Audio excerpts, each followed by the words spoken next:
৪ যারা সালাত কায়েম করে এবং জাকাত দেয় এবং তারাই আখিরাতে দৃঢ় বিশ্বাস পোষণ করে। ৫ তারাই তাদের রবের পক্ষ থেকে হিদায়েতের উপর এবং তারাই সফলকাম। ৬ আর মানুষের মধ্য থেকে কেউ কেউ না জেনে আল্লাহর পথ থেকে মানুষকে বিভ্রান্ত করার জন্য বেহুদা কথা খরিদ করে, আর তারা ওইগুলোকে হাসি ঠাট্টা হিসেবে গ্রহণ করে। তাদের জন্য রয়েছে লাঞ্ছনাকর আযাব। ৭ আর তার কাছে যখন আমার আয়াতসমূহ পাঠ করা হয় তখন সে দম্ভভরে মুখ ফিরিয়ে নেয়, যেন সে শুনতে পায়নি। তার দোকানে যেন বধিরতা।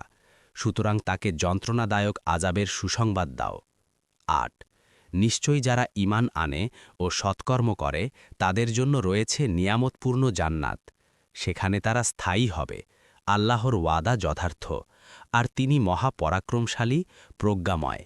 ১০ তিনি খুঁটি ছাড়া আসমানসমূহ সৃষ্টি করেছেন যা তোমরা দেখছ, আর জমিনে স্থাপন করেছেন সুদৃঢ় পাহাড় যাতে তা তোমাদেরকে নিয়ে হেলে না পড়ে, আর তাতে ছড়িয়ে দিয়েছেন প্রত্যেক প্রকারের প্রাণী। আর আসমান থেকে আমি পানি পাঠাই, অতপর তাতে আমি জোড়ায় জোড়ায় কল্যাণকর উদ্ভিদ জন্মাই। ১১ এ আল্লাহর সৃষ্টি, অতএব আমাকে দেখাও তিনি ছাড়া আর যারা আছে তারা কি সৃষ্টি করেছে।